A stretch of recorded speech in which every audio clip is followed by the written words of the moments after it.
حضرت علی رضی اللہ عنہ فرماتے ہیں کہ حضور صلی اللہ علیہ وسلم نے فرمایا کہ جو آدمی ان کلمات کو روزانہ 100 مرتبہ پڑھے تو اللہ تعالیٰ ان کو 4 عظیم نعمتوں سے نوازتا ہے۔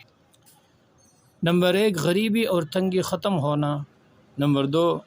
قبر کی وحشت اور ڈر کا ختم ہونا، نمبر 3 ظاہری اور باطنی مالداری کا نصیب ہونا، نمبر 4 جنت میں داخل ہونے کی سعادت ملنا۔ اور وہ کلمات یہ ہے: لا الہ الا اللہ الملک الحق المبین۔ حضرت مولانا شاہ عبد الغنی رحمۃ اللہ علیہ فرماتے ہیں کہ حضرت حاجی امداد اللہ مہاجر مکی رحمۃ اللہ علیہ سے منقول ہے کہ جو شخص صبح کو 70 مرتبہ پابندی سے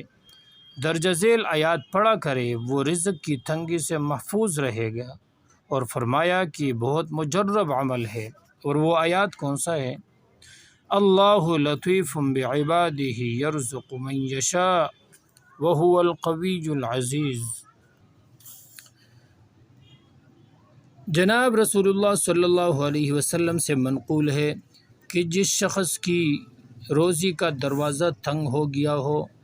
اور وہ چاہے کہ روزی مجھ کو آسانی سے مل جائے تو لازم ہے کہ صبح اور شام 3 مرتبہ اس دعا کو پڑھ لے، 3 مرتبہ اس آیات کو پڑھ لے۔ اس کا اثر یہ ہے کہ پڑھنے والے کی 7 نسلیں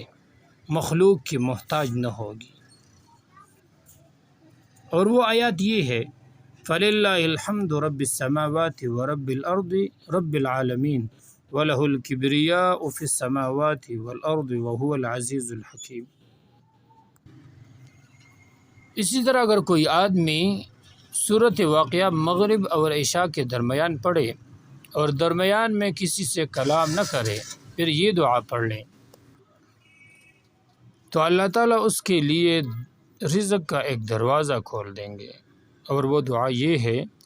اللہم یا مسبب الاسباب و یا مفتح الابواب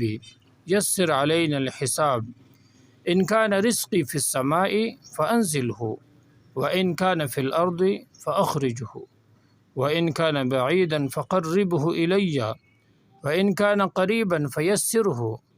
وان کان کثیرا فخلدہ وطیبہ وان کان طیبا فبارک فیہ انک علی کل شیء قدیر۔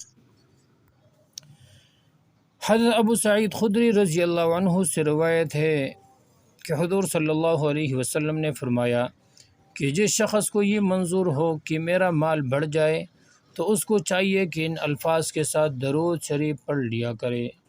اللہم صل علی محمد عبدک ورسولک وعلی المؤمنین والمؤمنات والمسلمین والمسلمات